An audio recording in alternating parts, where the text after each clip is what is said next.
So welcome to Saga of Tanya the Evil, the movie, finally. So first of all, let me say this. It's been about 3 weeks since I last recorded the episode of Saga of Tanya the Evil, but I do remember kind of what happened. So we left off on a very intense note. The conversations in the previous episode were insanely intense. And we saw the girl, the girl who thought that she lost her parent or her dad. Well, she did in the end. We saw her being like all teary-eyed and like being all motivated to go to the army and avenge her family, avenge her father. And we also saw that some of the remaining troops from, well, basically from what we thought were the defeated nation, ended up rallying at, I think it was like north of Africa, if I remember correctly, and they ended up rallying there and creating like basically a plan to, to take back, to get revenge, basically, and pull a fast one on Germany while they're not, attentive, while they're celebrating. And Tanya was she knew about it, and she was so adamant on, going back and making sure to crush the guys, but the higher-ups didn't allow it. They were like, well, we can't just crush everyone who might want to flee the war, right? We can't just kill everyone who wants to just leave the war, right? And leave the country. But Tanya was like, nah, but what if they're motivated to actually take revenge on us? What if it ends up backfiring on us? And granted, it did. It most certainly did. So let's see how the movie's gonna go. I feel like this is gonna be like the big war between the remaining forces and obviously the Empire, or maybe just Tanya, or however many troops she manages to get, right? We saw some of them, right? I believe so, yeah. So let's see what's gonna happen. I did say, this is another thing that I wanted to talk about. I did say that, what was I gonna say? Oh, yeah, I did say that I was first gonna do the OVA and then the movie, but I'm swapping them around, and the schedule now is gonna be this week, only the movie on, well, today, Saturday, and next week is gonna be the OVA on Friday, and then whatever the new series ends up being on Saturday, episode 1 of the new series. I haven't actually done the poll yet. I just realized. I'm pretty sure I already asked you guys for recommendations. You can still get a few. Well, actually, I don't know if there's gonna be a poll up by this point already, by this video's upload on Patreon. But if there's no poll yet, then you can still leave recommendations. If not, I've already probably done the poll. I think I have actually already done the poll by the time you're watching this. So, because I'm recording this Thursday. So yeah, I guess we'll see. Anyways, make sure to go and vote on the poll if you haven't, I guess. So that's gonna be determining what series is gonna be replacing Tanya on the Patreon. And yeah, Tanya is also gonna get uploaded to YouTube at some point in the future. Maybe you're watching this on YouTube right now. If you are, then this entire poll situation is completely meaningless, and this entire schedule situation is completely meaningless to you. But yeah, anyways, I feel like that's all I want to say. It's gonna be, I'm happy that it's not too long of a movie. It's 1 hour and 38 minutes, which, that's fine. I prefer shorter movies over longer ones. So, yeah, let's see how this movie is gonna, unveil what's gonna happen and what the story is gonna be like. So, let's just go into Saga of Tanya the Evil, the movie. I'm excited! Karukawa. Oh, I forgot. Yeah, I just remembered. Volume. Volume control.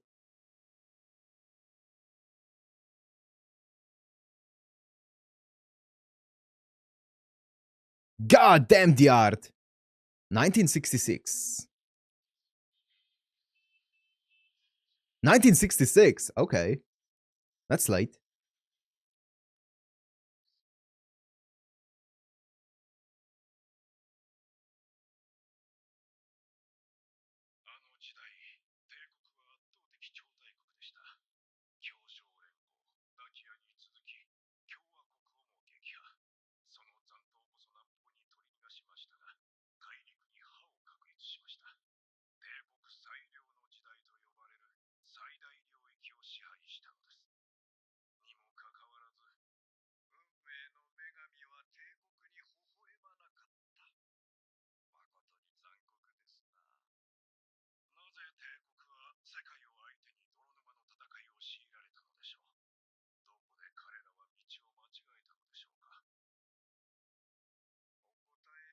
That's some really cool exposition.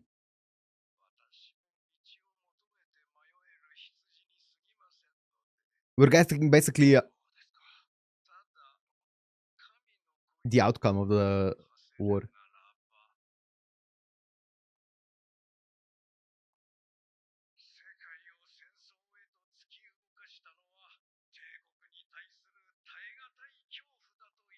Yep.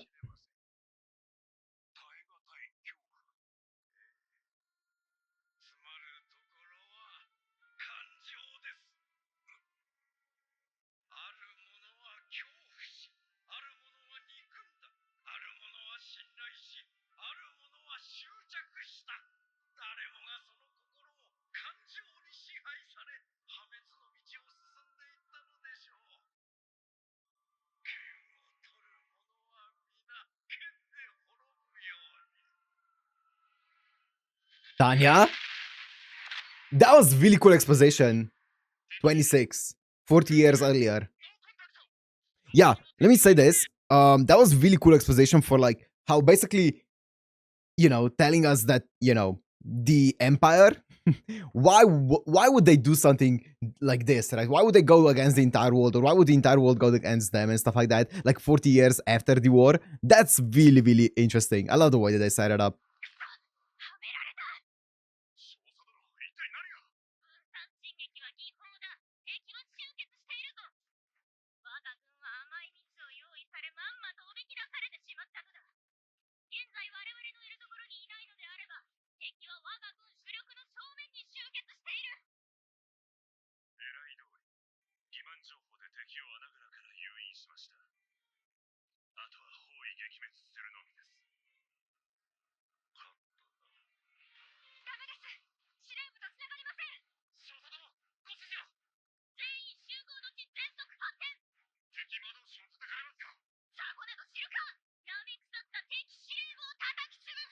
Okay.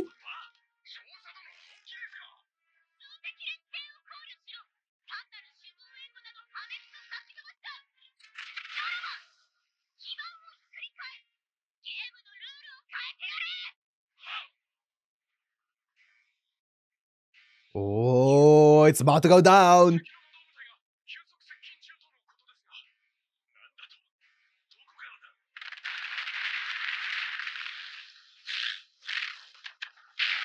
Oh! Susume! Oh!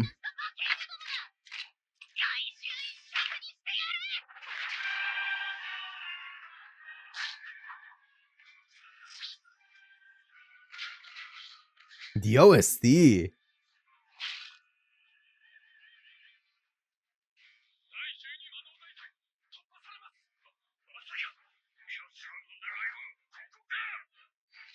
Oh, the OST is popping off.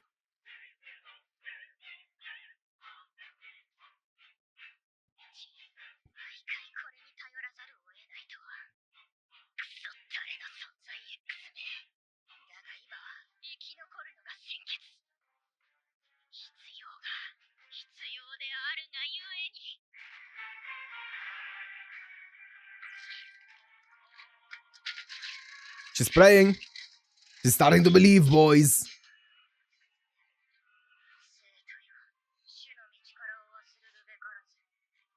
So cool.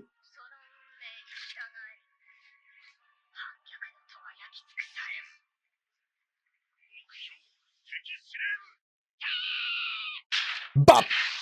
Oh! Sick.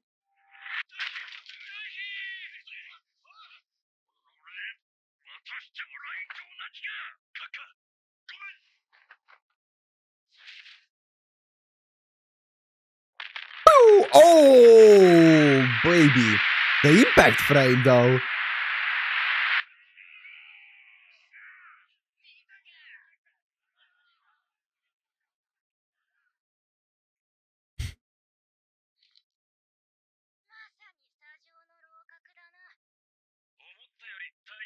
Oh, you jinxed it.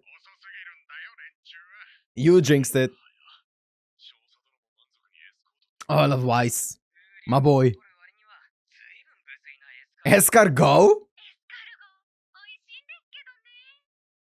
Never had it.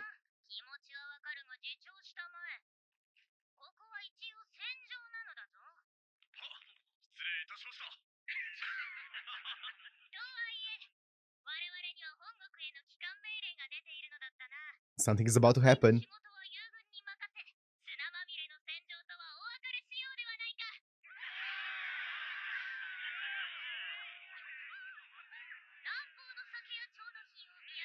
Stop! You're jinxing it even further.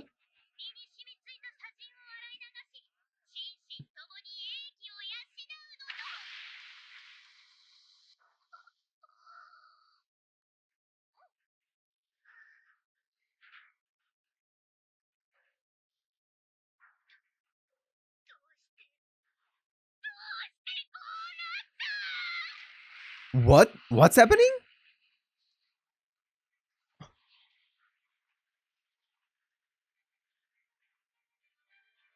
The movie. Youjo Senki.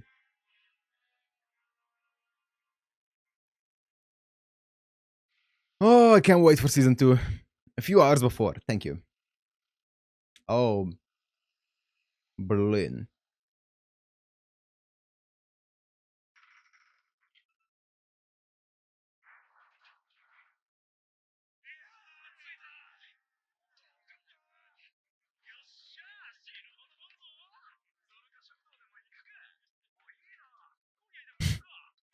Just the ahoge.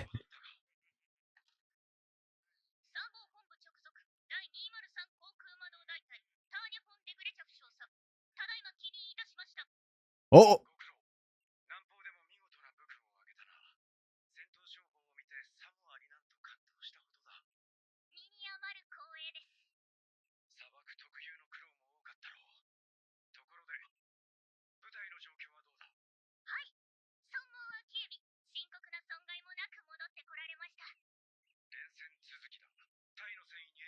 He's like, are you ready for another one?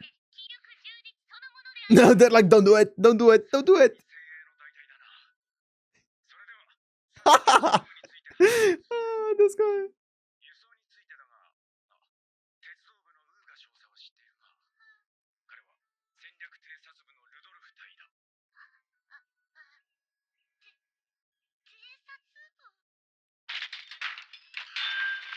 Goodbye. Hey, they're always on call. This is what happens. March 15.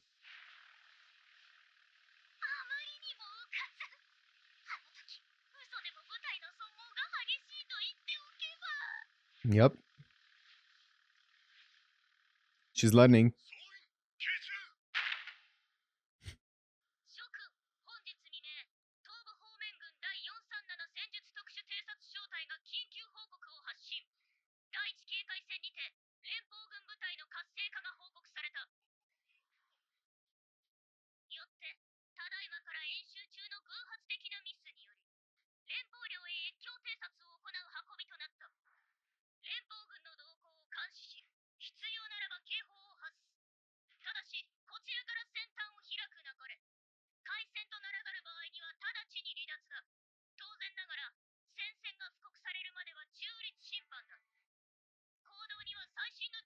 Okay, makes sense.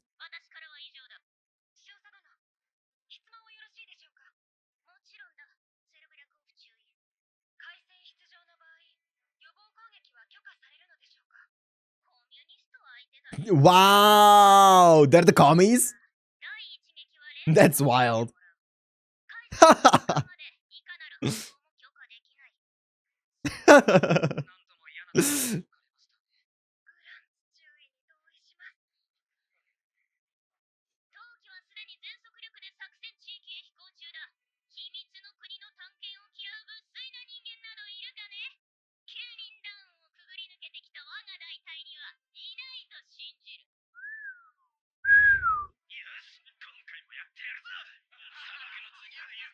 Okay, this went in a different direction than I thought when they were like jinxing it. I thought that the other guys are gonna like somehow defend against the attack or something.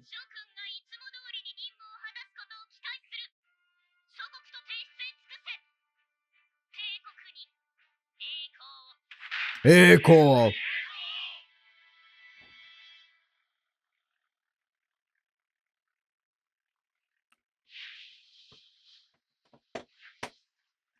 Hype.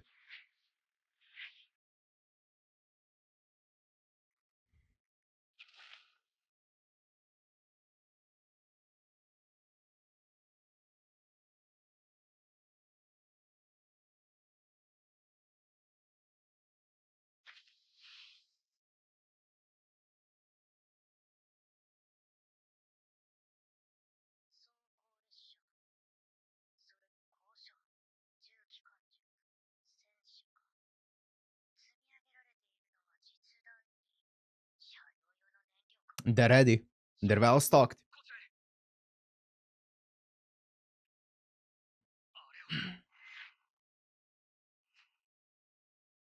Oh? Oh, it's one of those. They're definitely preparing for war.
Here we go, the declaration of war.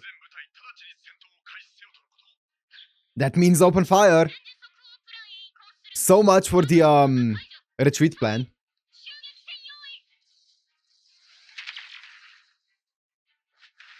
It's really not going her way today, is it?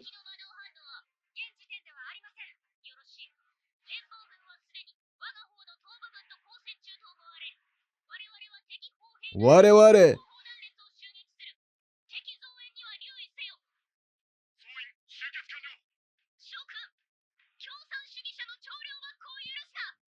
God damn.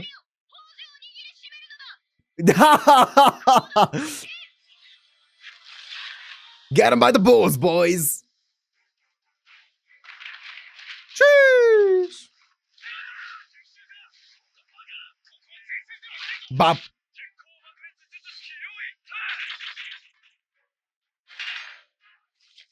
Bop. Woo! Nice shot.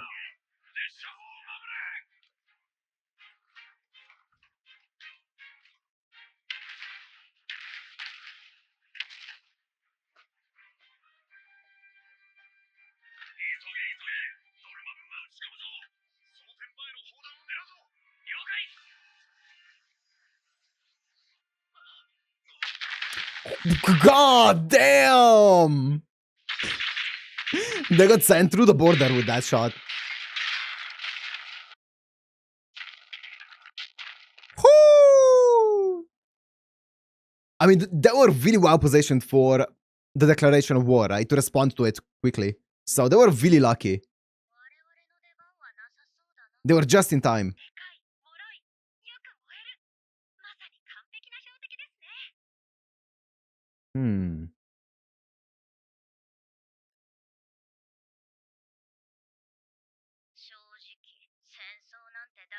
Could have fooled me.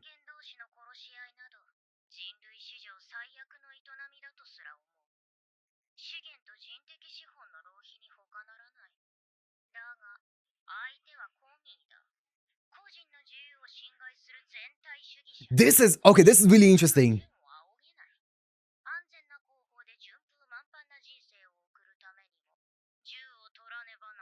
Oh. So, okay, this is actually really interesting because I feel like I said it before, and we've been seeing signs of this as the anime went on, but it definitely feels like Tanya is changing and is adapting the word that I'm looking for. Sure, let's say adapting to the situation that she's been thrown into, right? It feels like she's definitely um, adopting a lot of the mentality from the people around her, which that is how it would happen, right? No matter how strong-willed you would think you would be in this kind of situation, like spending what 15 years or whatever in this kind of world would and being thrown in this kind of situation would definitely change the way that you think. And we can see that Tanya is changing the way that she's thinking about war, about people, about like her goals and stuff like that, which is really interesting. She's becoming more and more a just someone who is working for the and with the empire than someone who's only working to get an easy life regardless of where she is at. That's really interesting. I feel like, yeah, it's interesting to see her change like this.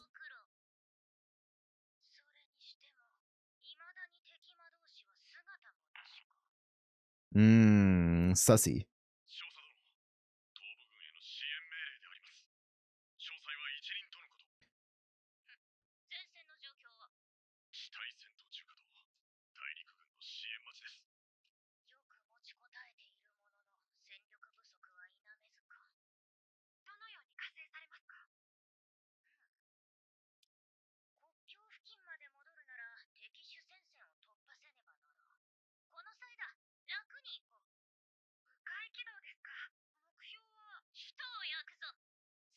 ああ。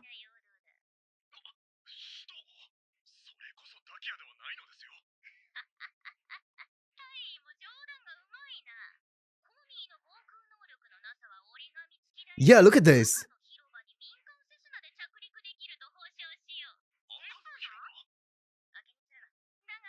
Yeah, you lost me there as well, Tanya. But that's so interesting.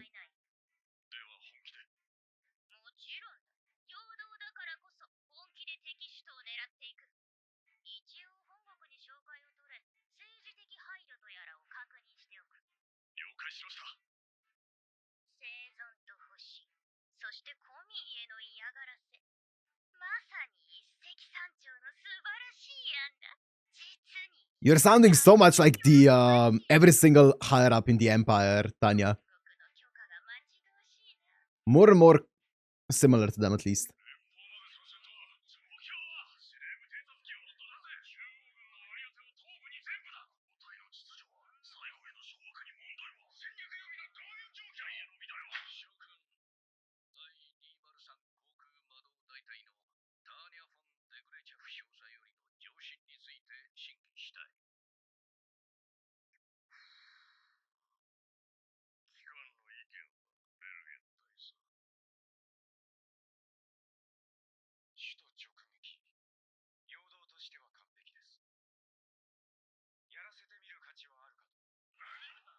Nani?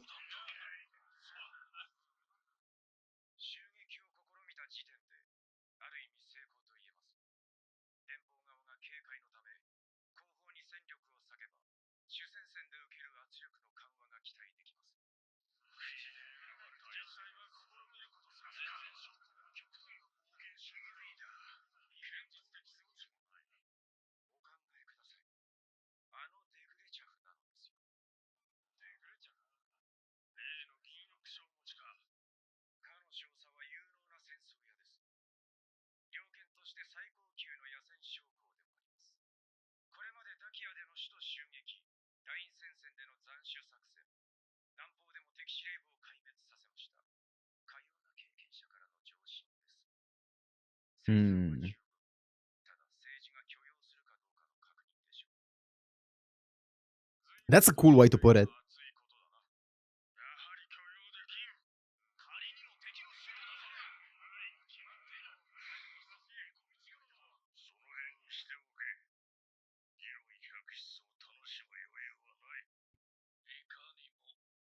Ikanimo.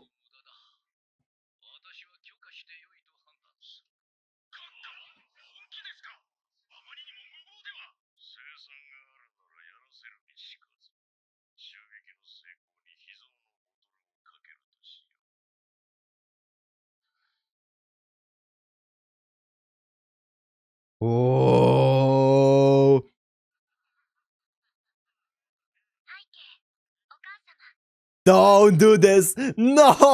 No! She's so dead! Ah! No!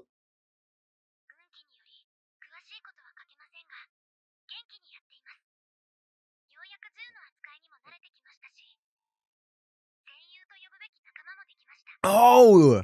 I didn't realize that's the daughter. Okay, she's probably still alive then.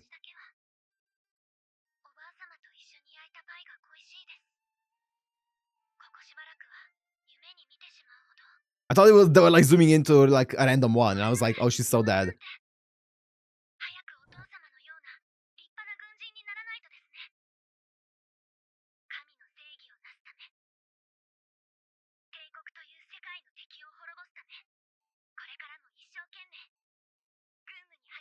Oh, look at those eyes! That's scary.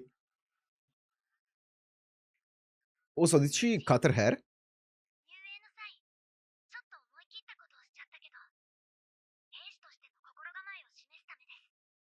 Okay, Mikasa, I see you.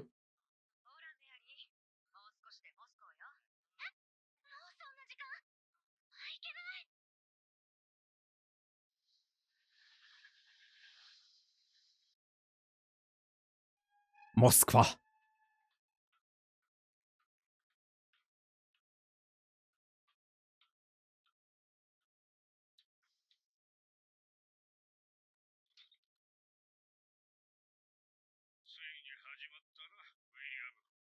Oh, Isaac Dustin Drake.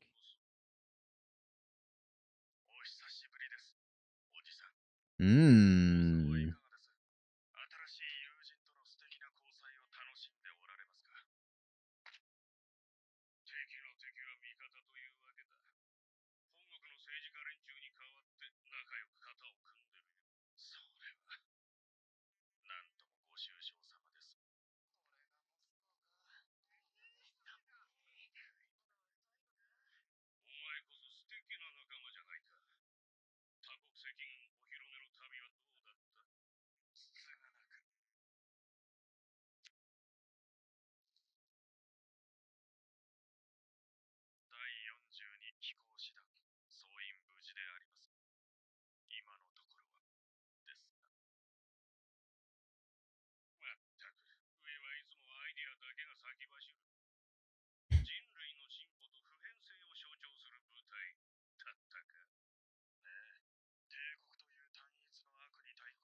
It's looking more and more like Attack on Titan, actually.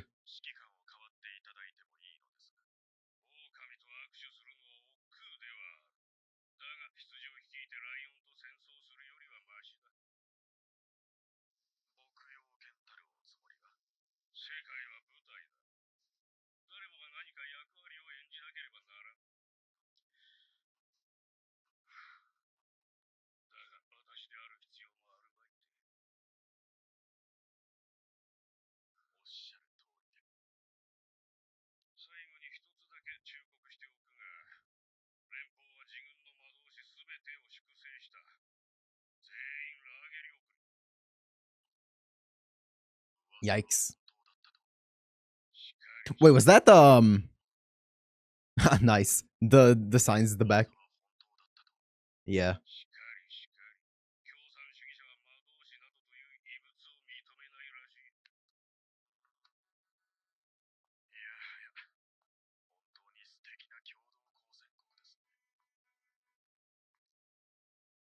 Interesting.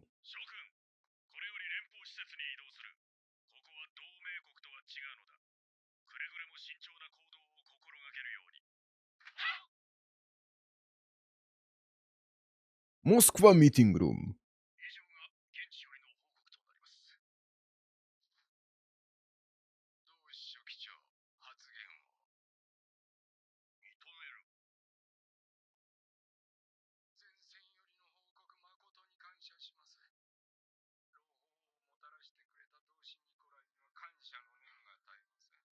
He's nervous.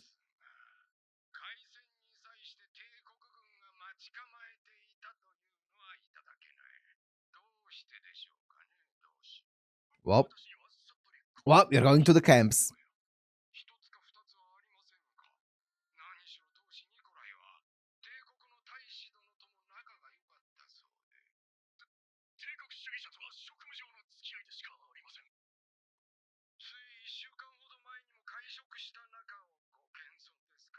Yikes.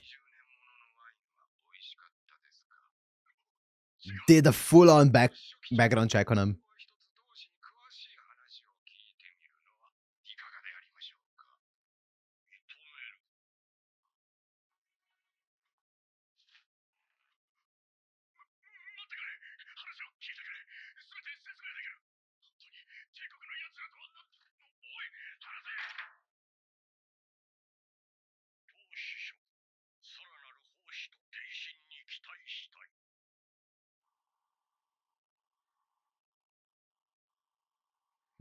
That's cool.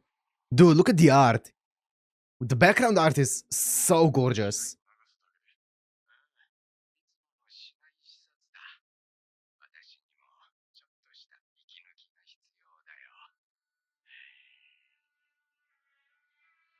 Sir, you good?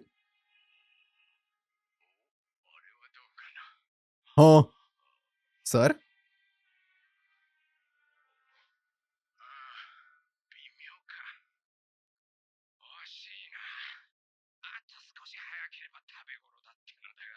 Didn't you know what? I'm not gonna say anything. Lamar. Oh, please shoot him down. Yes.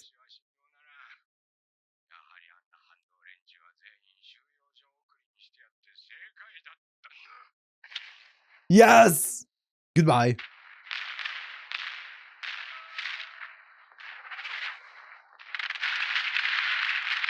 Do you have enough firepower to take it down, though?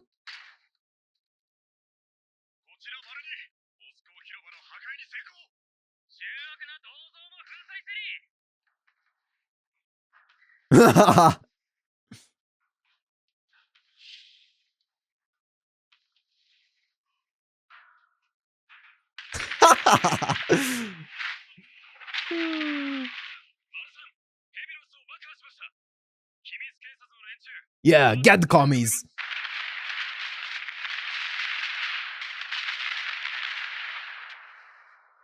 Oh, that didn't do much. Well, I guess it's time to call upon God. Kamio.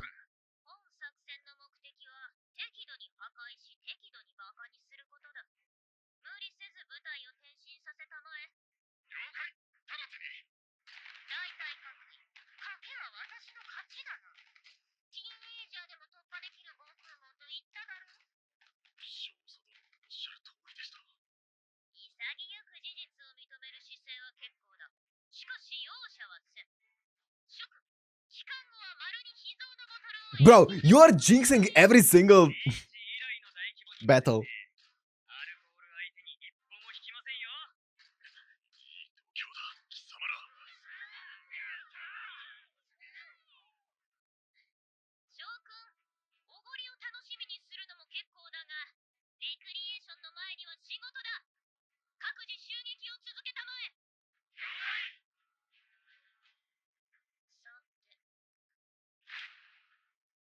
Oh, yes. Take it down.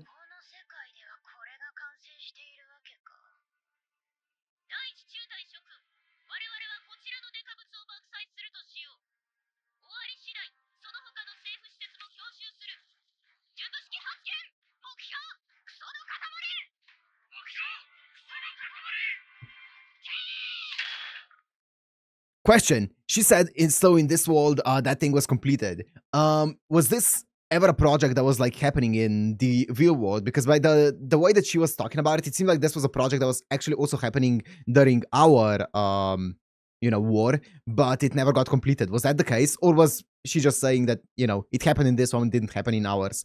I'm not sure. I don't know about it, so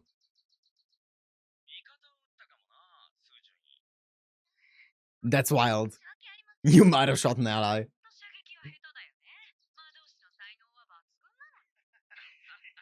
I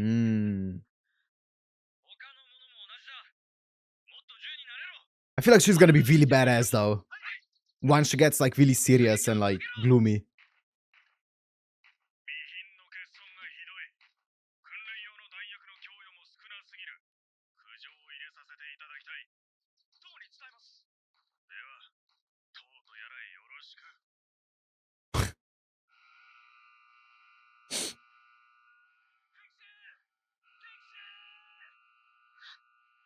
The angles though.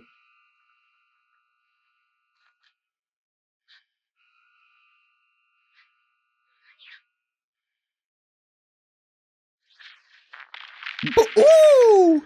Dude, the sound design is incredible in this. A bit too loud, but incredible when it comes to like the actual effects.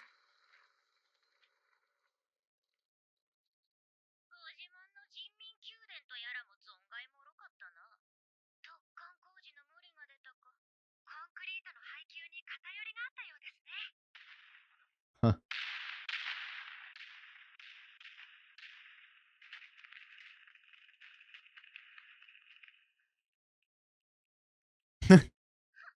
Could not give less of a fuck.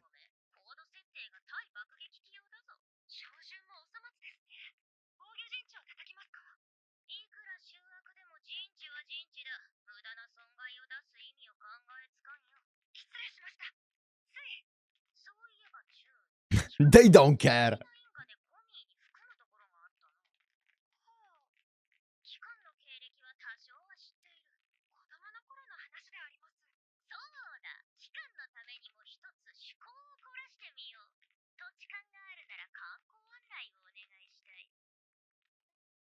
Oh, I mean, she does have like a Russian name, right?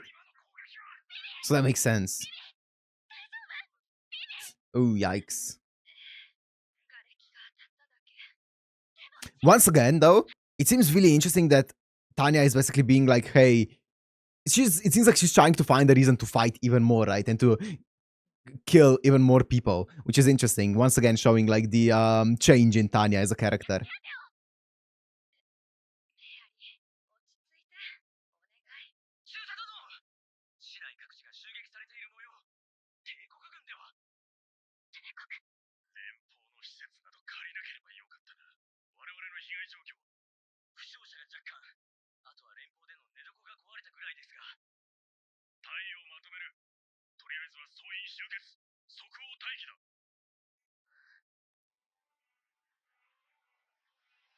Oh, here we go. She locked in.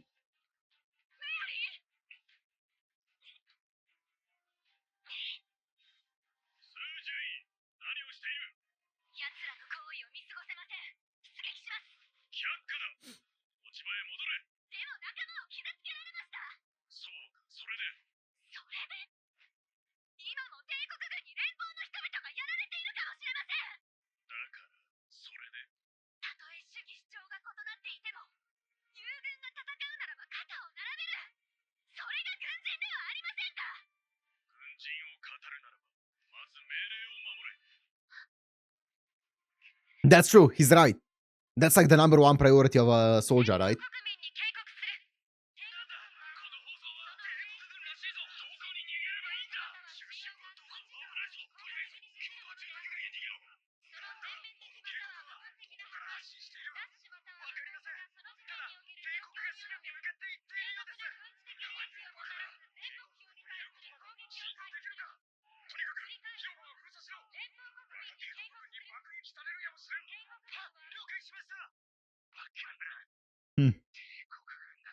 He's still alive. That's a shame.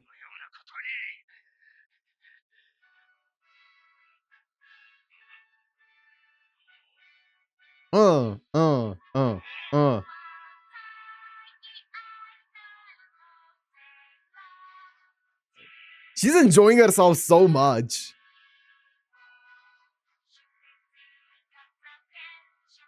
So cocky.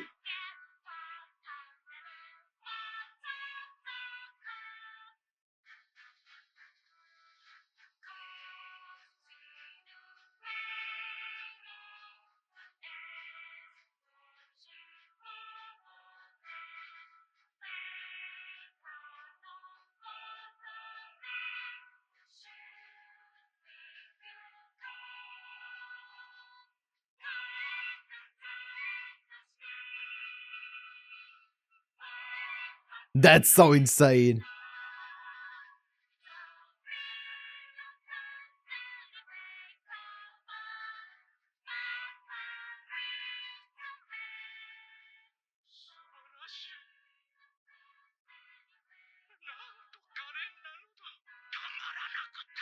Oh, I forgot what he likes.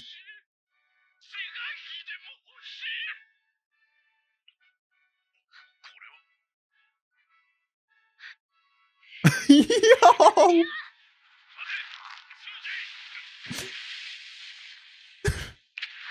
Her blood is boiling.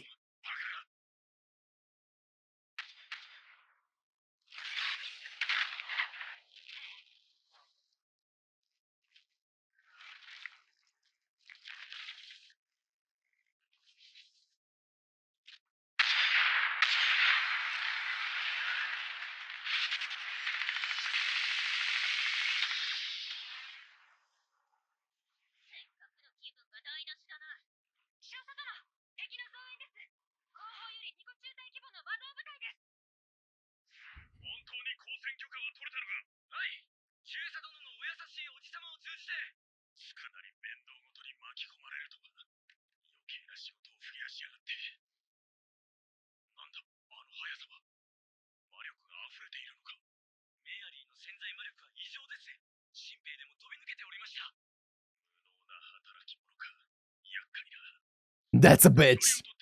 Why did they translate it like that? Yeah, kinda. Interesting. They're taking some liberties, I feel like, with some of the language. I guess they feel it's appropriate for the, you know, not time period, but you know, the battlefield and the mood.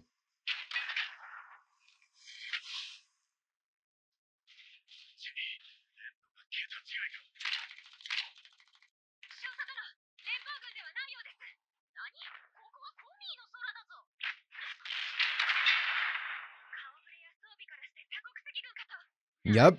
It's a unified shinobi force.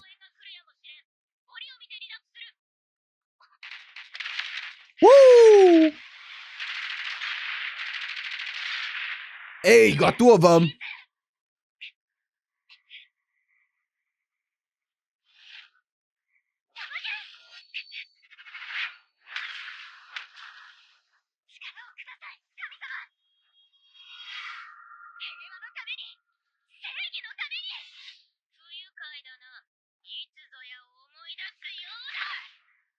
Speaking of your dad. Oh, okay. I thought it was like a knife.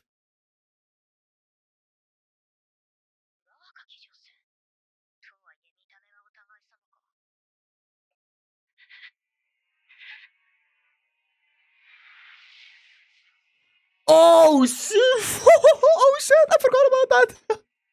Yo.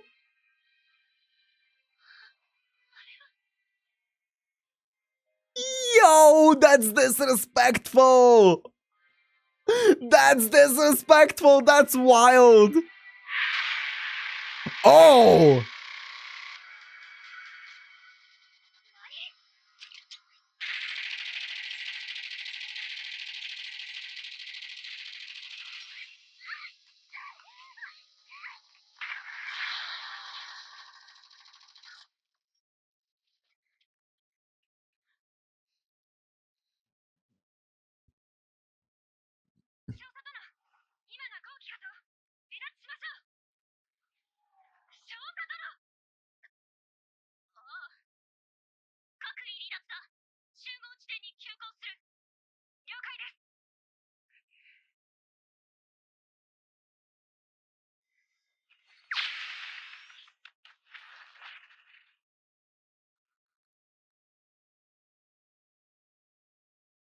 What was that? Did she like evolve? Oh, she's alive. Like the other girl.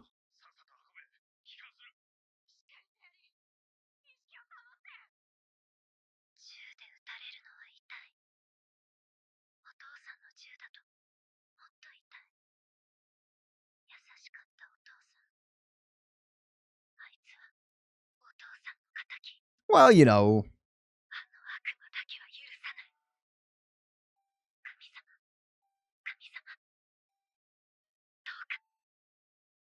Here we go. Here we go. Several days later.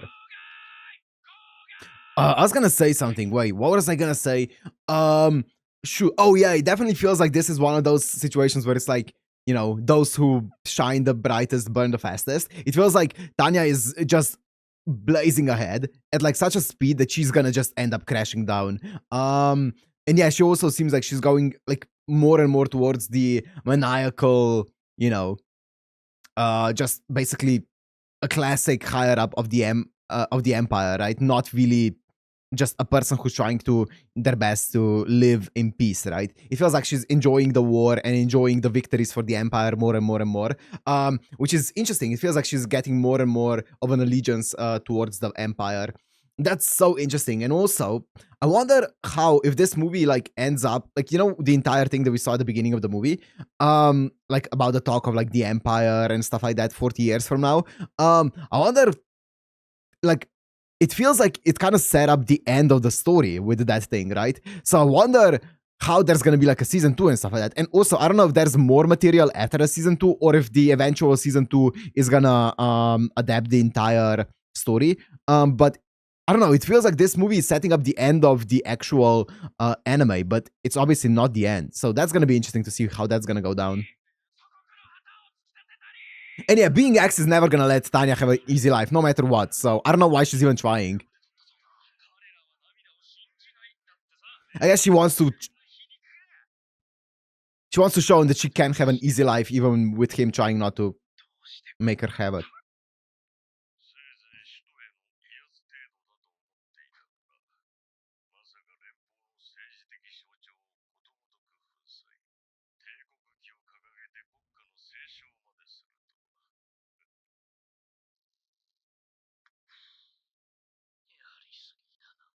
Yeah, that's very disrespectful.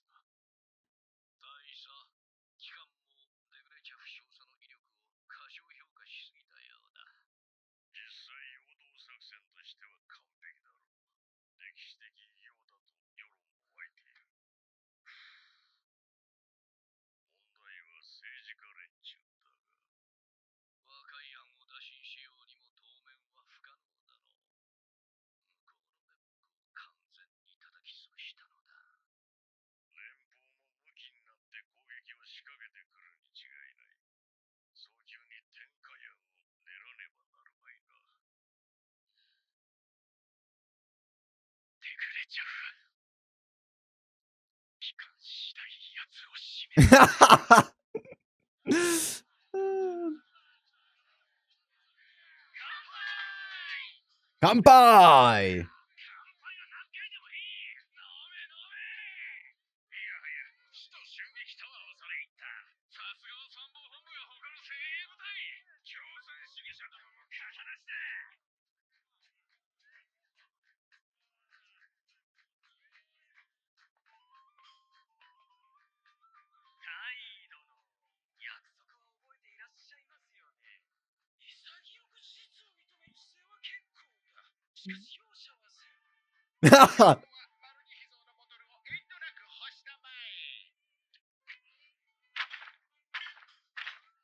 God damn!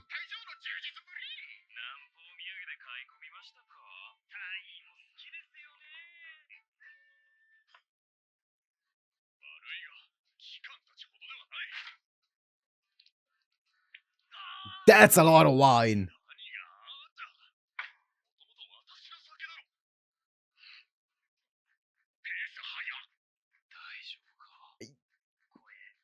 I don't know.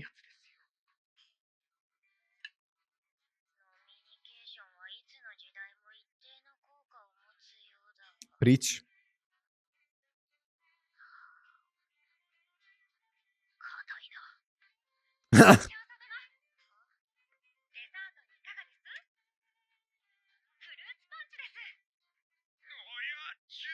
Does it have rum in it?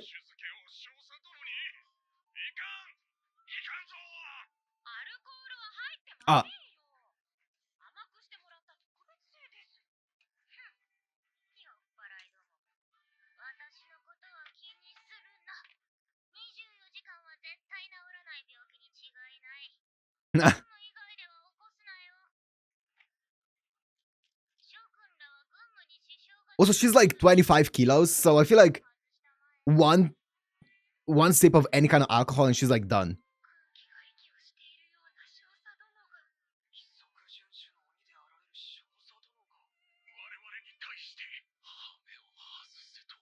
Aw.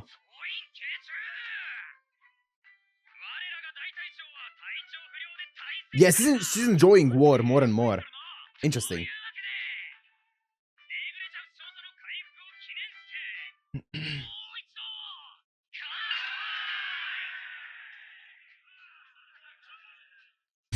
Yeah, he's not okay. My boy Weiss.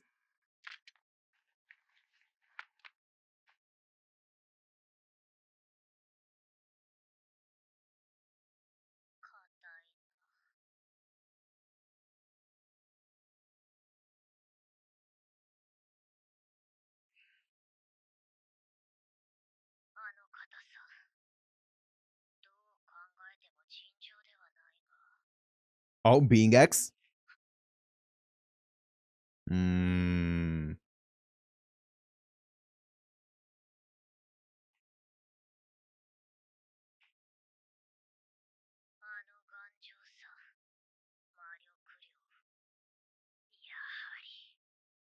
Sonzai X.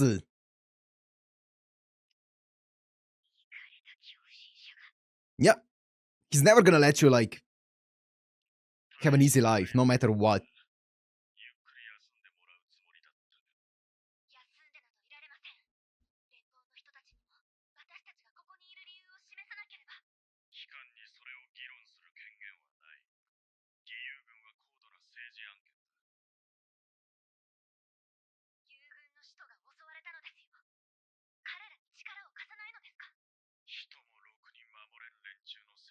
Sheesh.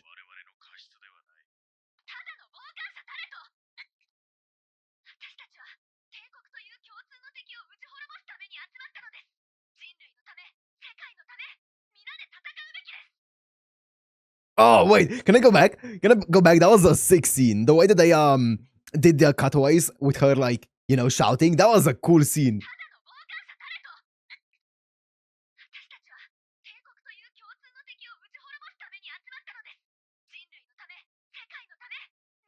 Oh, I don't know why, but this scene is so cool.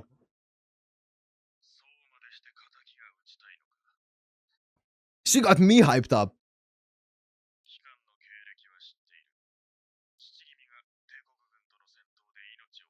Mm.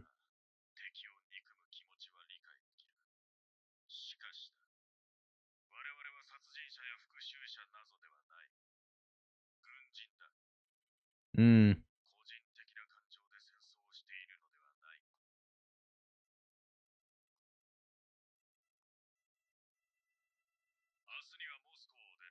Yeah, I mean, he's right. She definitely seems more like an Avenger than a soldier. That he definitely is right on that front.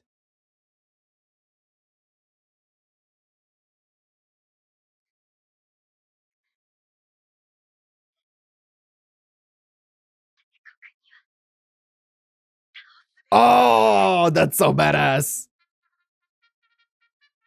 I can't wait for that like showdown. That's gonna be so cool. The 1v1 between Tanya and whatever her name was.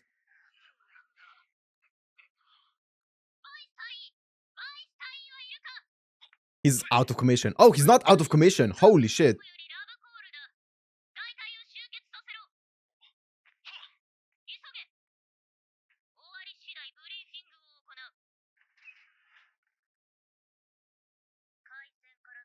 By the way, is there, sorry, I'm pausing a lot. Is there a canon height for Tanya? Tanya the Reshoff height. Oh, 4'9". Okay. Which is 144 centimeter. Oh wait, the average height of an 11-year-old girl is about 144, so probably around there. Also, but there's no like actual official height. A husky's height is about 22 inches. So imagine how tall it is by drawing a line, then moving it. Okay, sure, buddy. Yeah, okay, sure. I don't know how tall she is, but somewhere around 140 to 150 centimeters.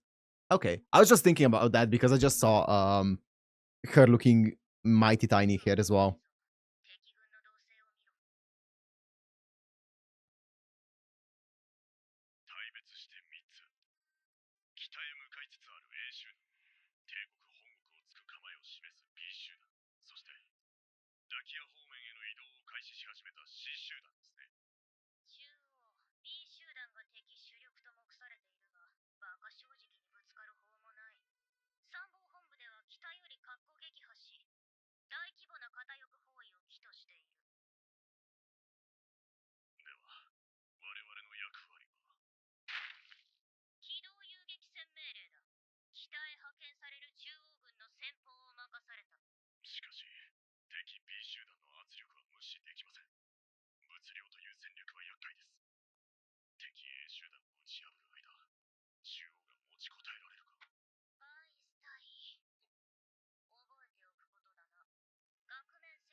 Quality over quantity.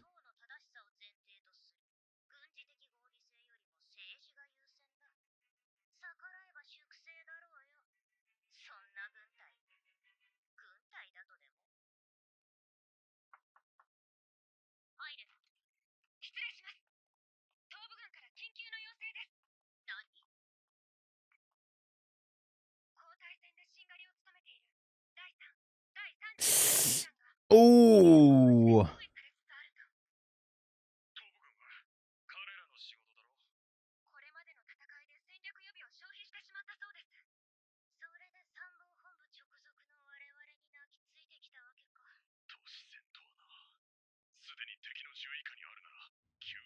Yep.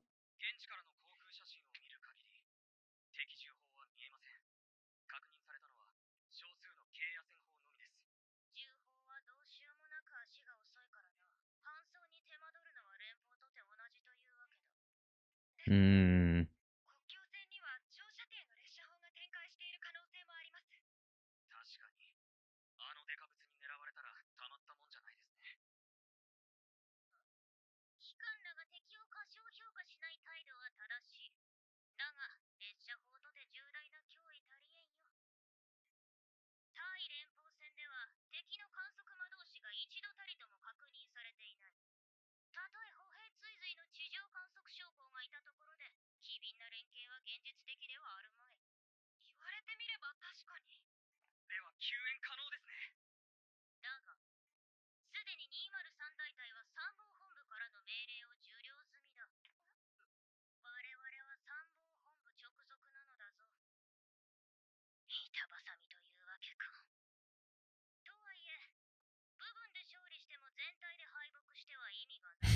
She's flip-flopping.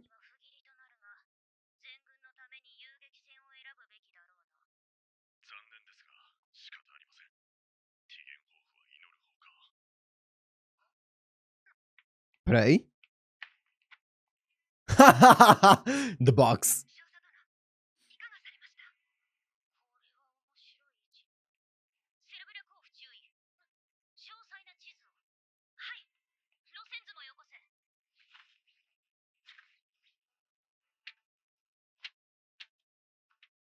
Okay.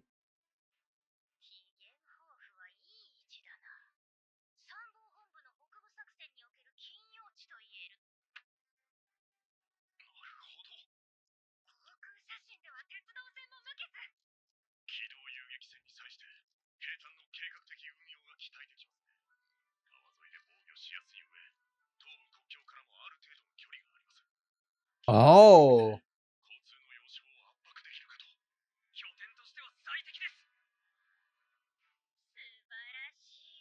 Beautiful smile.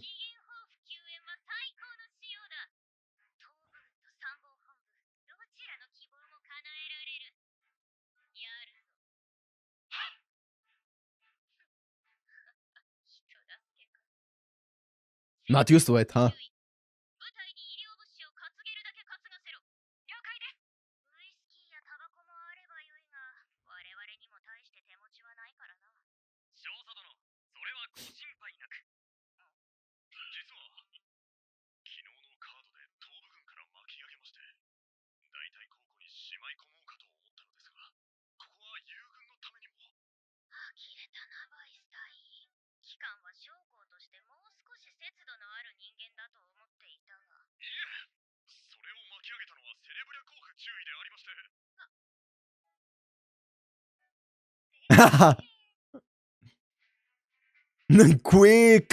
Quickly snitched.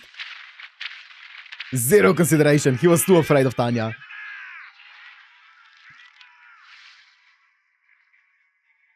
That snitch. Understandable. Tingenhof. Well, it's urban combat once again. Urban warfare.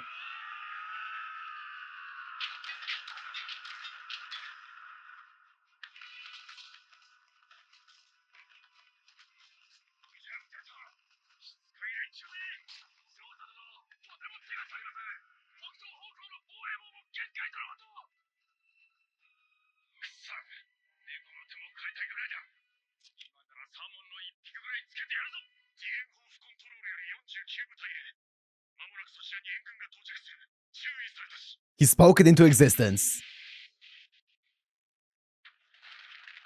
Ha! The ragdolls.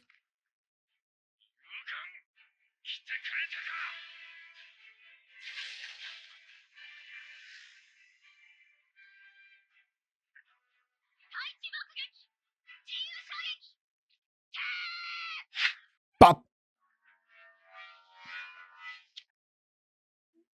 Oh. RIP to those guys.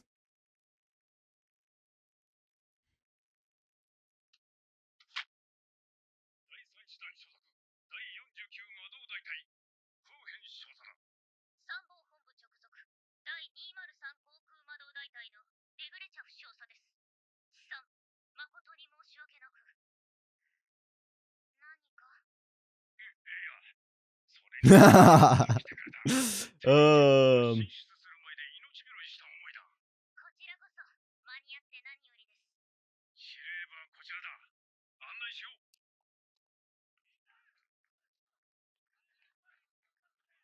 God, I can't get over how gorgeous the background art is. It's so detailed.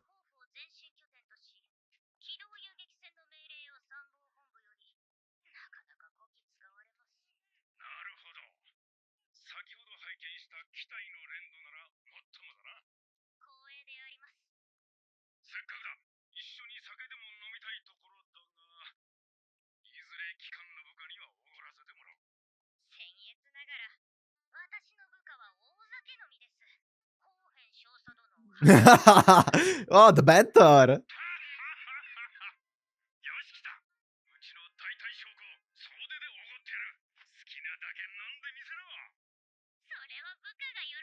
You see how much she's changing? She's becoming more and more just intertwined with the entire...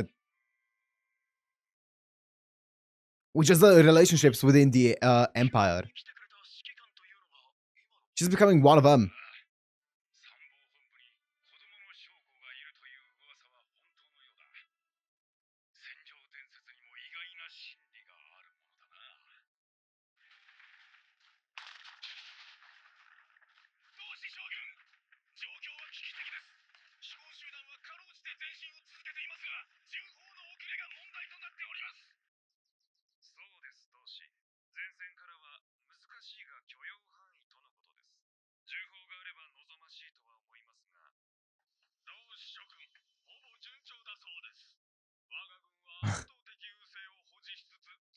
Yo, the story got embellished so much.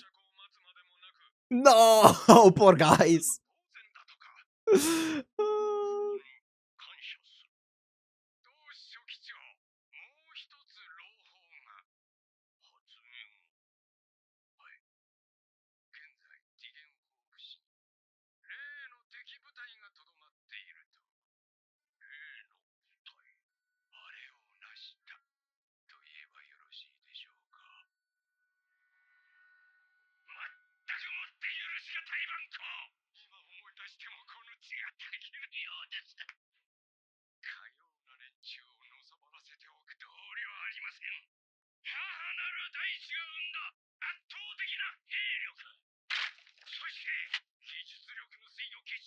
Can we not make this guy like an important character? He's so uncomfortable.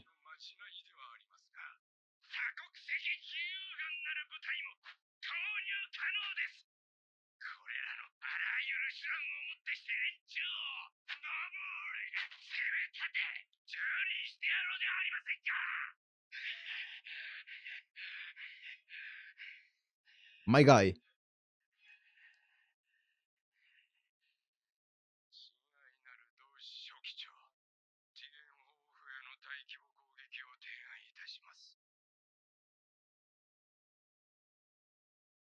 My guy.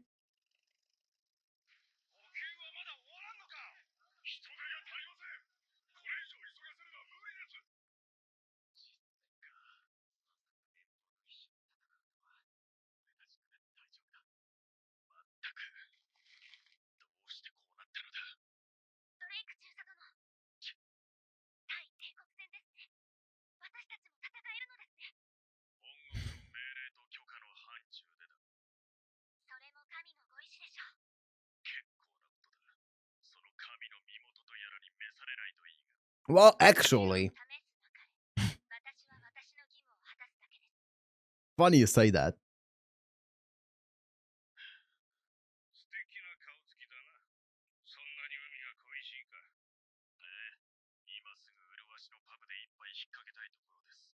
Preach.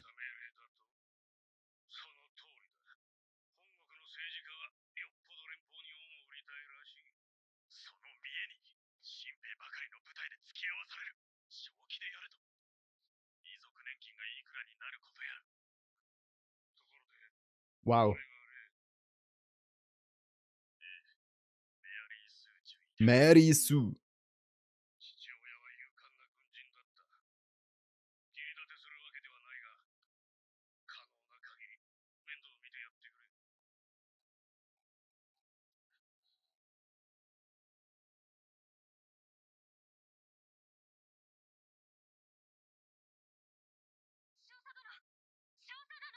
Pure determination in the eyes.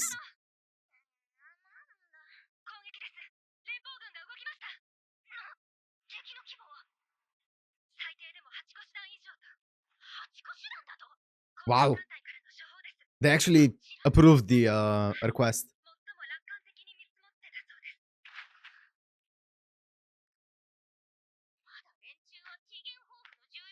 Well, unfortunately for you, Tanya, one of them took a liking to you.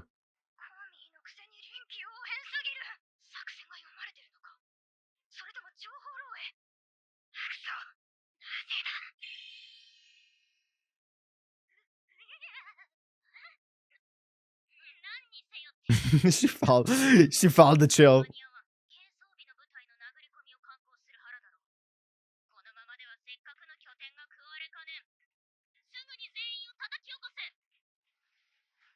I think they were like worried that we're gonna be starting to like root for, you know, not Empire for the other guys, and they were like, you know what, let's just introduce like someone who's like completely like detestable, just to make sure that that the viewers don't root for the wrong guys.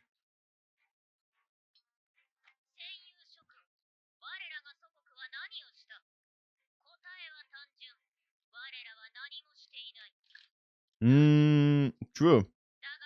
Not a single thing.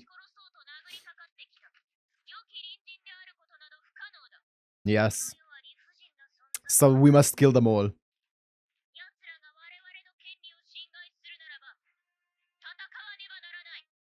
Tatakae!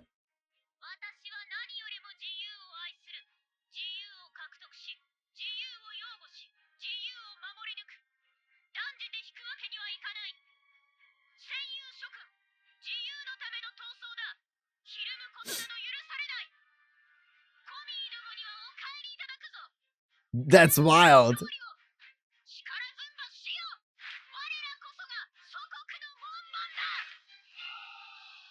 Hype! That is pretty hype. Oh.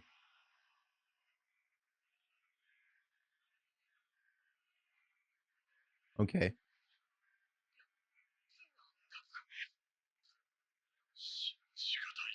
Whoa!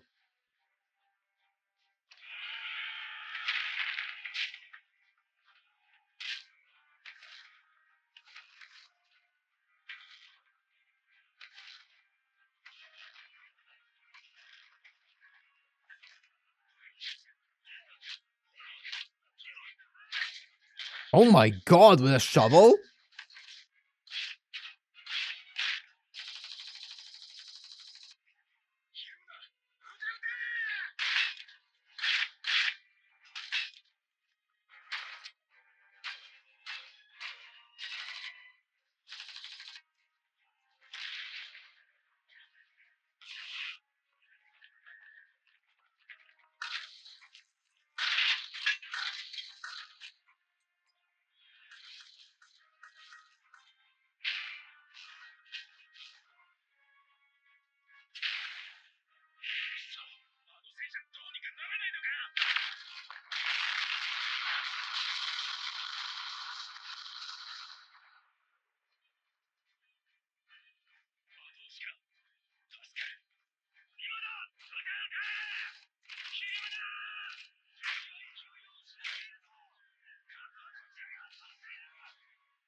It's chaos.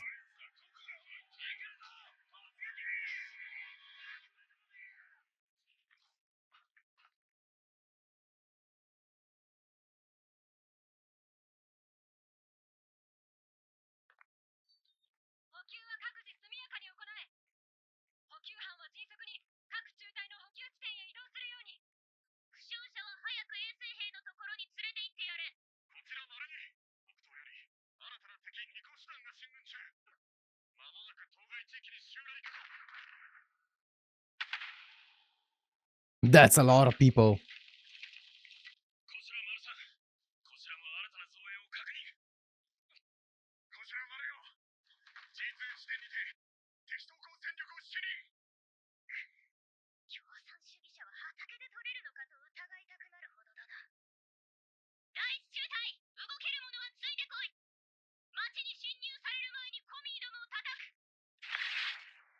God, I love how unfiltered they are.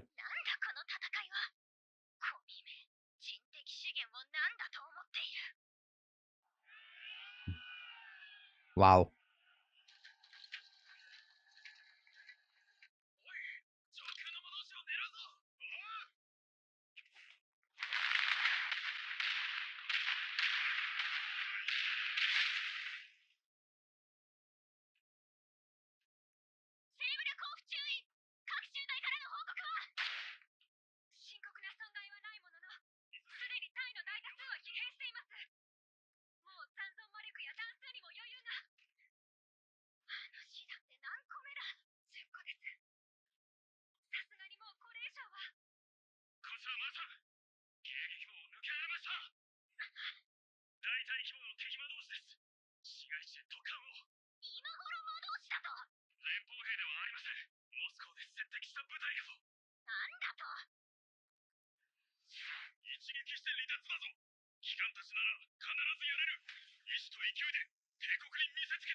Oh, is this gonna be like the big showdown?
God damn!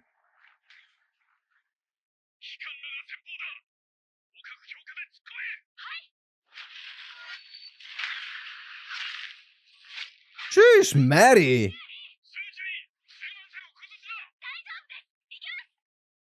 Yeah, she's definitely not a soldier. She's a merc. Not even a merc, she's just an Avenger. Woo! Nah, she's chilling. Yep.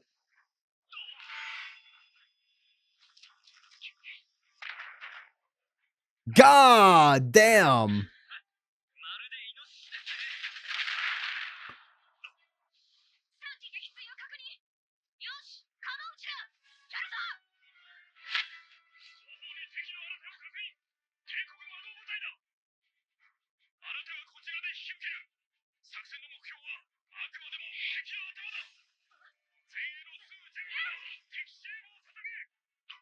That animation went so hard.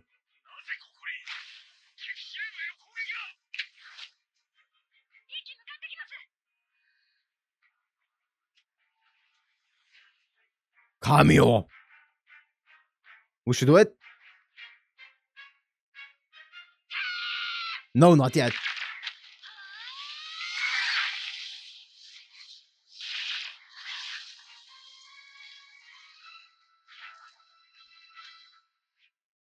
Bop. Oh! Hyper beam. Oh my god.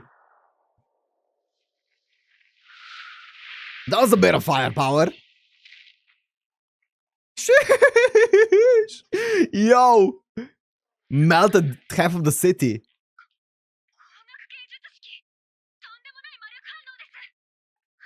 Sonzai X.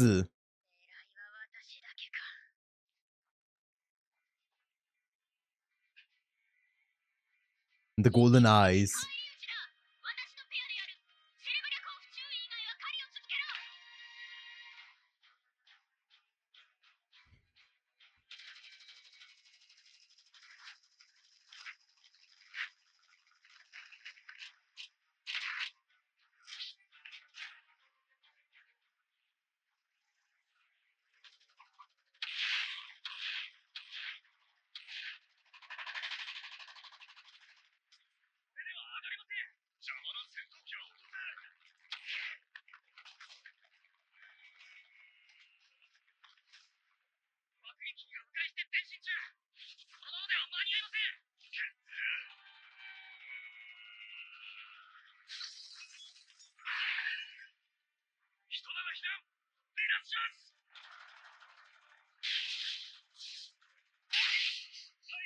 Nice.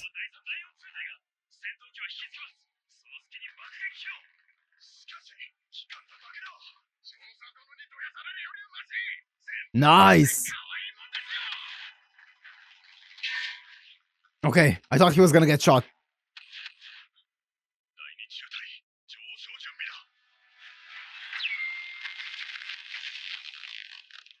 Meow. Meow.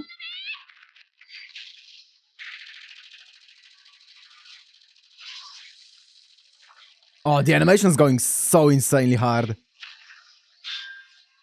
The OSD as well.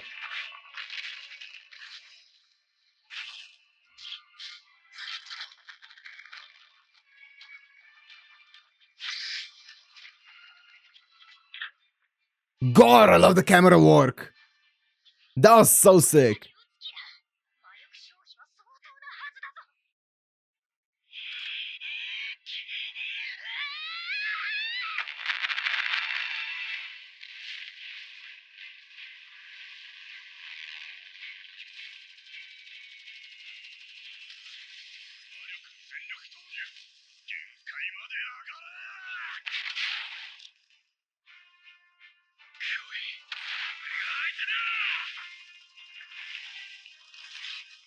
He's so cool. Why are you guys so cool? Yeah? Yeah? Cut through the airplane? Respect to you, guy.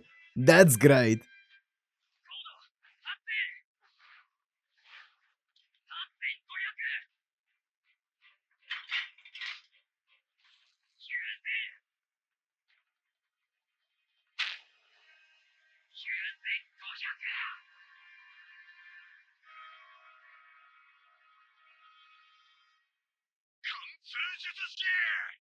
Bop.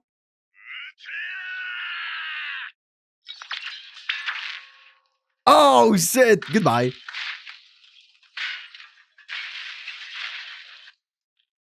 Nice. Nice shot.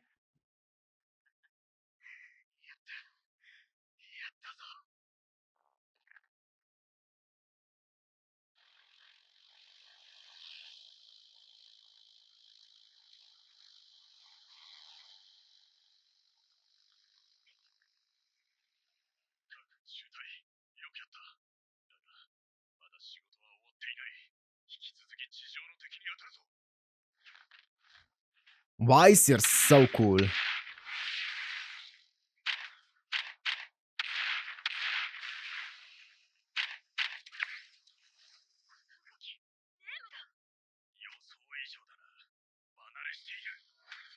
He's a named mage.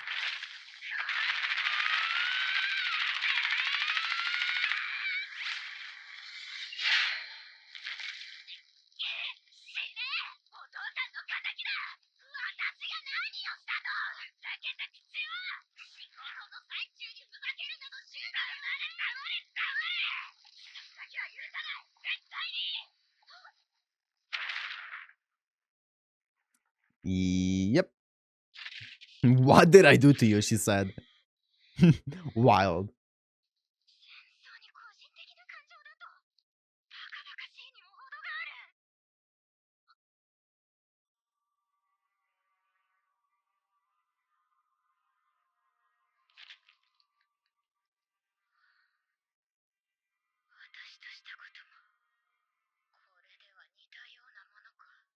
Aren't you in this war because of personal feelings?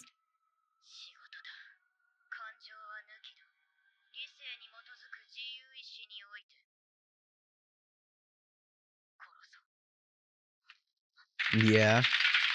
Yeah.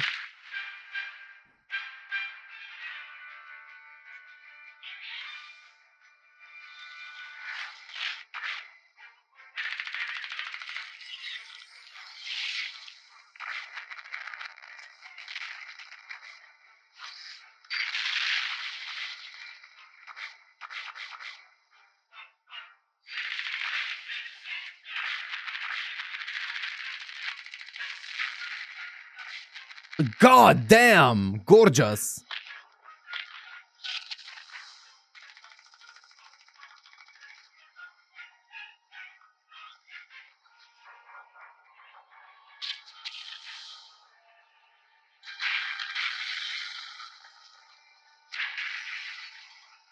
Thank God she didn't move out of the way. Oh, well, she's fine. Here we go.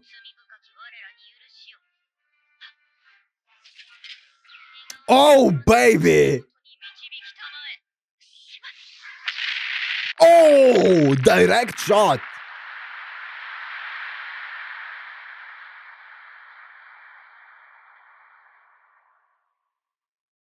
She took like a point blank bazooka.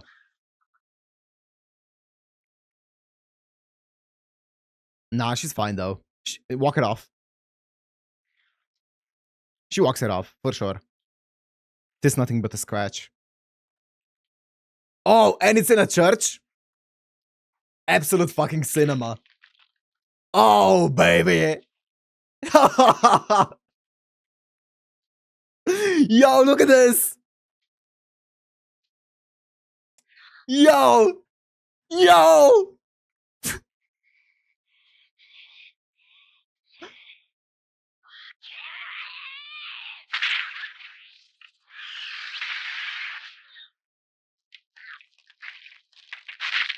Oh.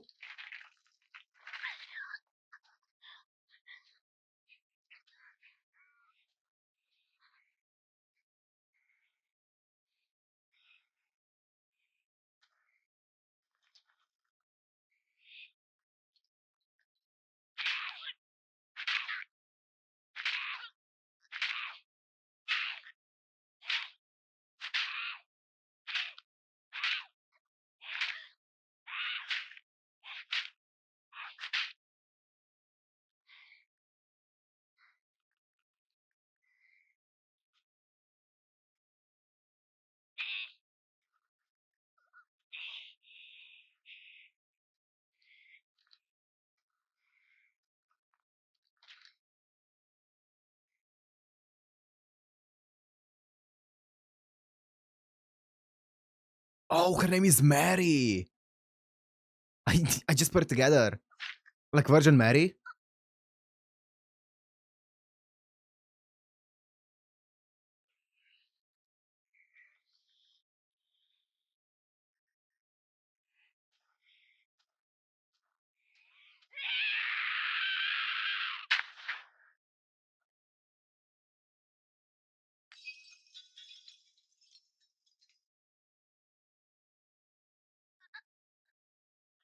Shot to the heart. Oh my god. Oh! Yo!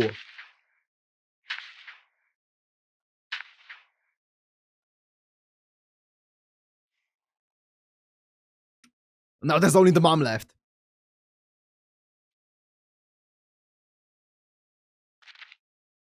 God, that was so well framed. The shot going into like Virgin Mary's head and like the blood splattering over it. Holy shit. Huh? Oh yeah, she walks it off. She's gonna be fine.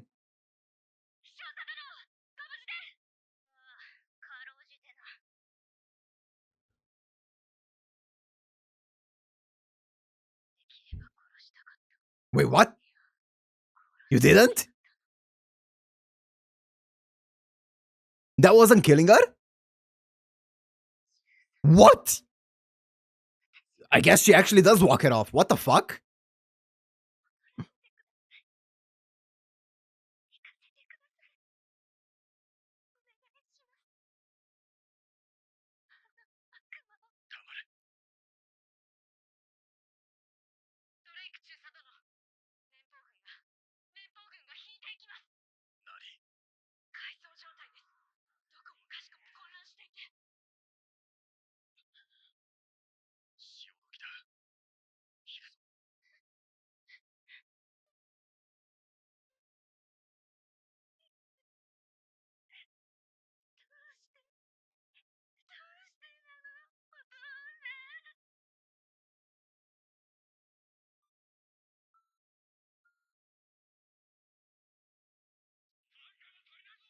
God damn.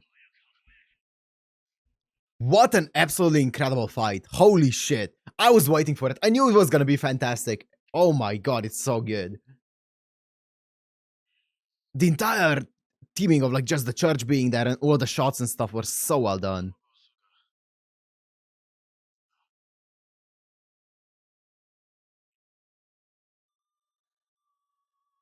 Uh,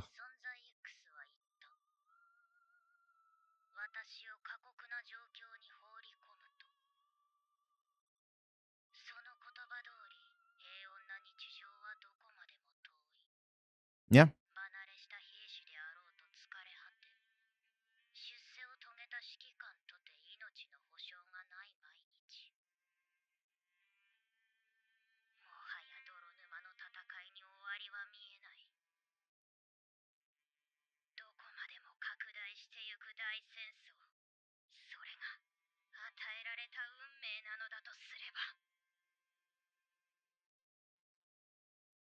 Yeah. This war can only ever end in your defeat, honestly.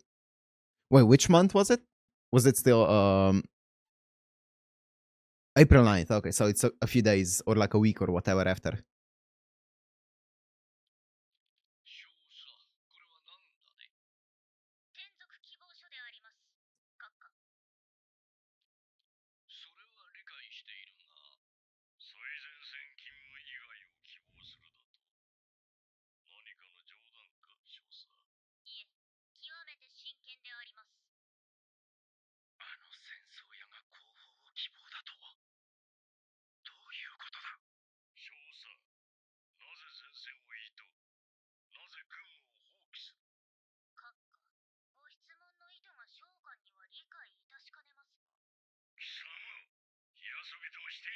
So she's swallowing the pride and swallowing the theatrics.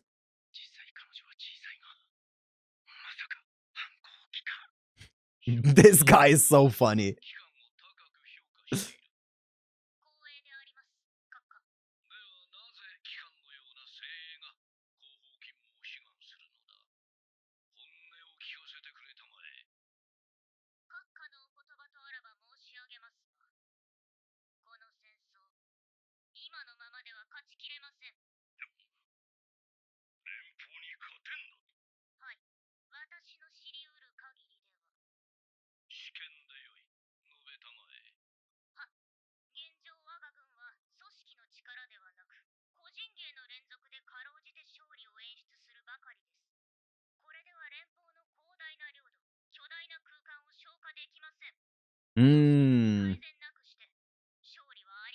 Oh, damn!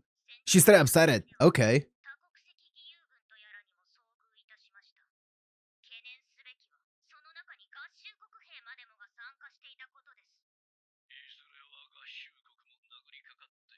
Yep, and then it's the entire world against the Empire.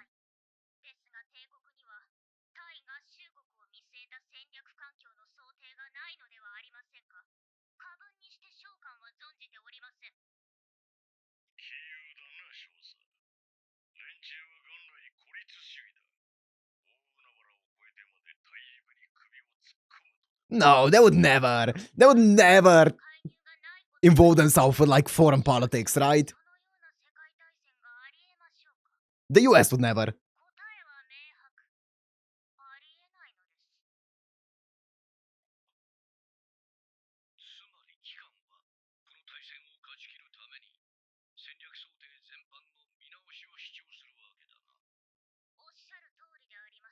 This is so good.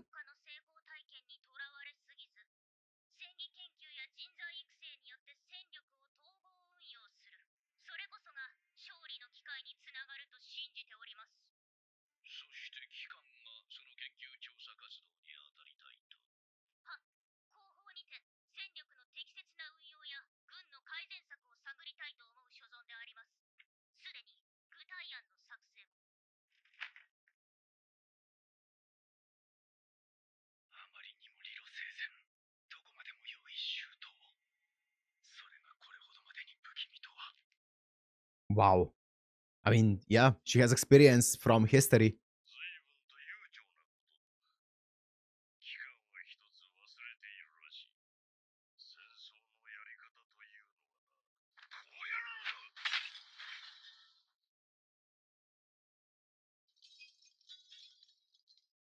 No blood? A little bit of blood.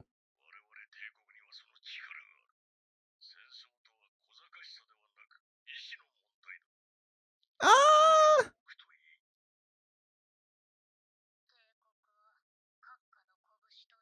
Oh shit! Oh fuck! Shots fired.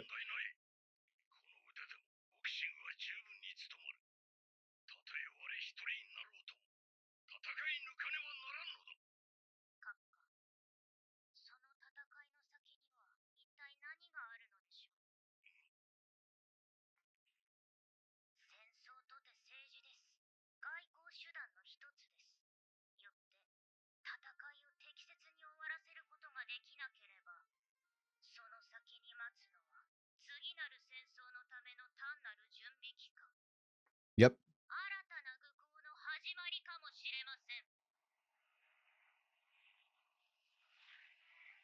So that's how this movie sets up season 2.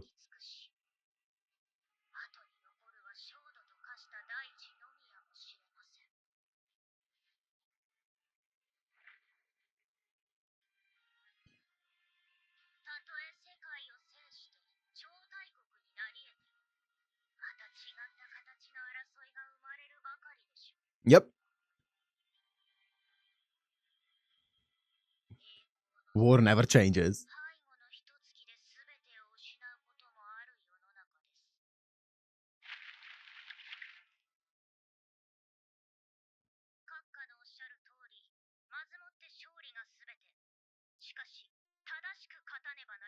Mm.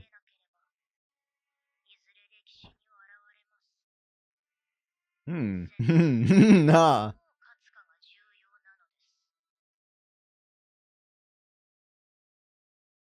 That's a really cool thing to say.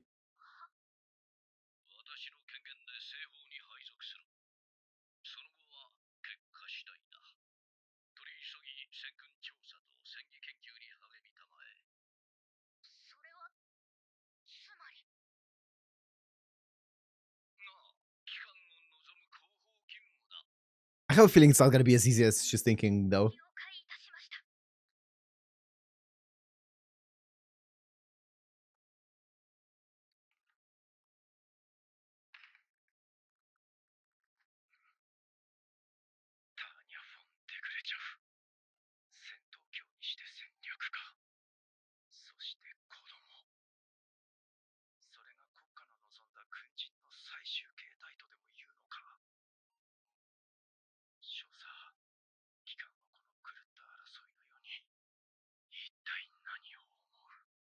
Oh!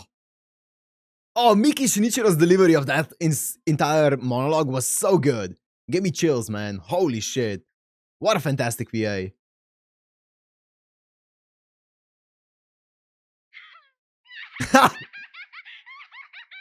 Of course. Yeah!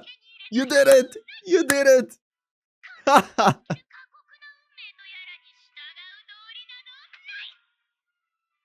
Yeah, surely it's gonna be easy now.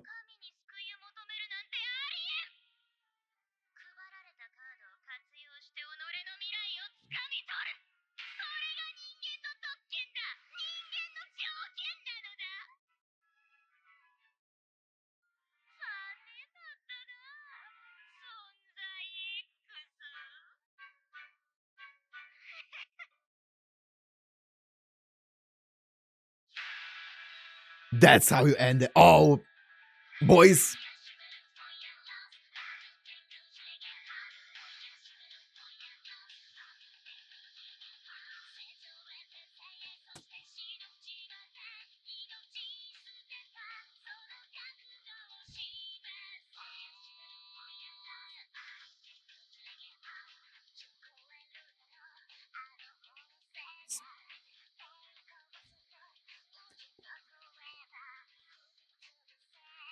Hey.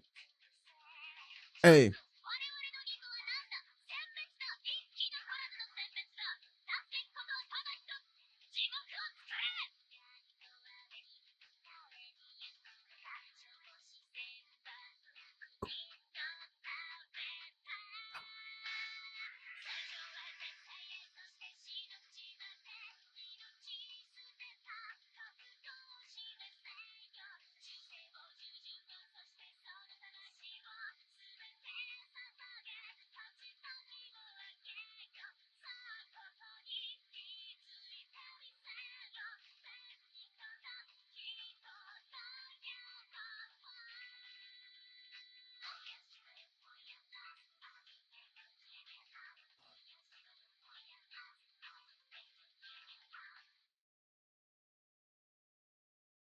Oh, 2 months later. Oh, wait. Okay, so she did get 2 months of peace. Southern Empire.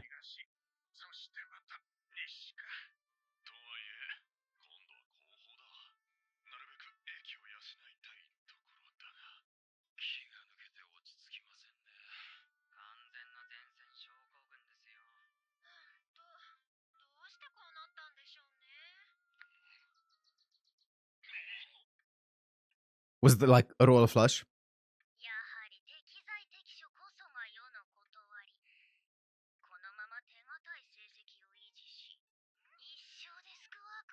Yeah, surely. They're gonna let their most talented mage just be on the rear lines, in the rear echelon. Or echelon. Surely. Oh, here we go. Back to the front lines you go.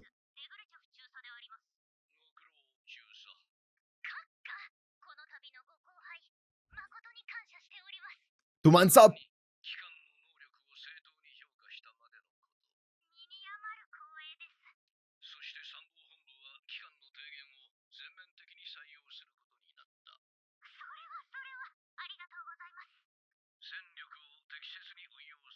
Here we go.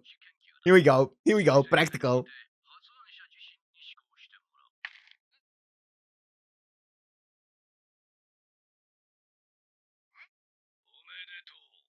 You've been promoted.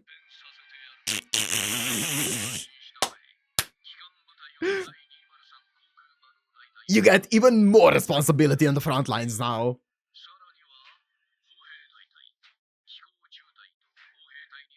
Congratulations, Tanya.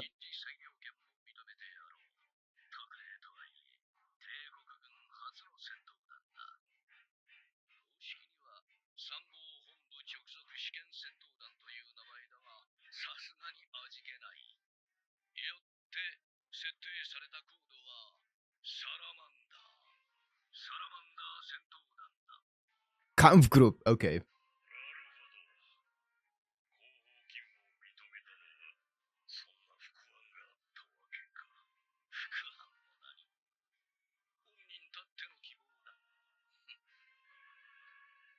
She's really always shooting herself in the foot with that one, isn't she? She proposes a plan, not realizing that she's the prime candidate to actually carry it out.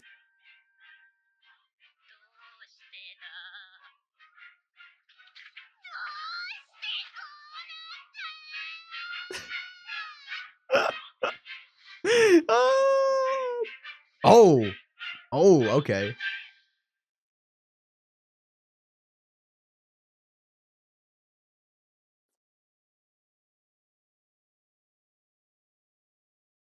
Is that the end? Oh, I guess we had some credits as well. Let's just okay. This sounds like a banger.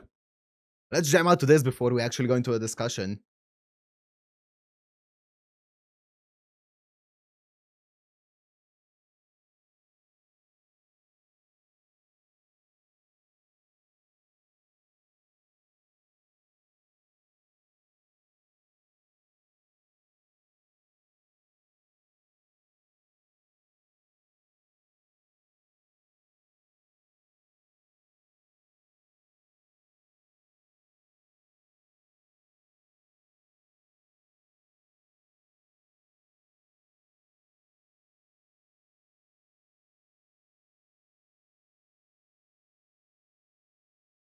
Is this Meet and Roid still? I don't know.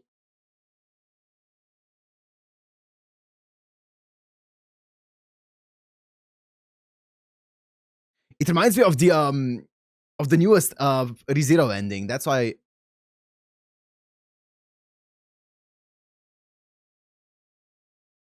A lot more chill though.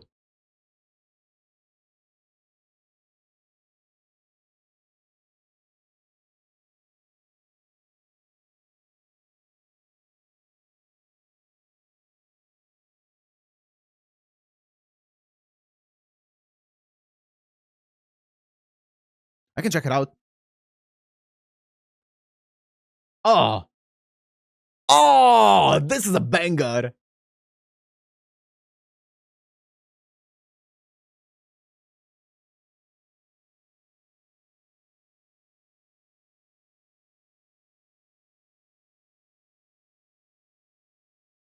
It is Meet and Roid. I thought so, yeah. It sounds a lot like it. It's very different from like the classic Miss and Roid song, but it sounds a lot like the ReZero ending. So that's why.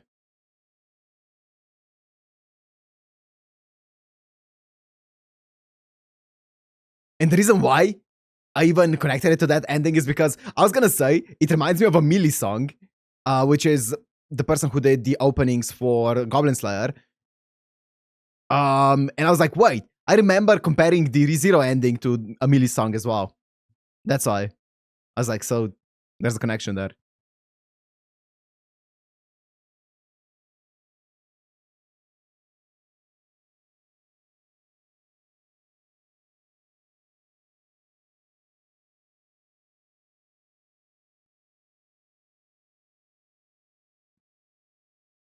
Goddamn banger of a song. Okay.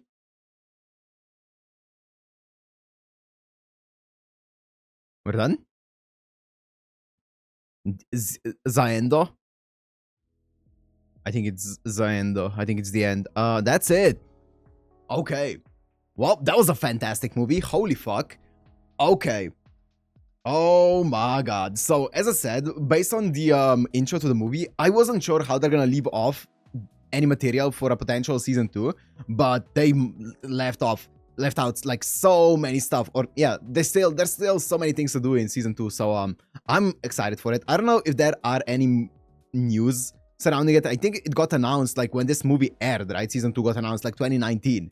And then ever since then, nothing really was said about it. So I wonder what's happening to that. But yeah, anyways, this movie was incredible. I love seeing the change in Tanya and like how she's been changing so much from the beginning of the season 1, because I remember saying this when she had like her breakdown, like I don't remember exactly when, a few episodes ago she had like a breakdown, and I remember saying that feels like a big change in Tanya's character. And yeah, she's been changing even further and further.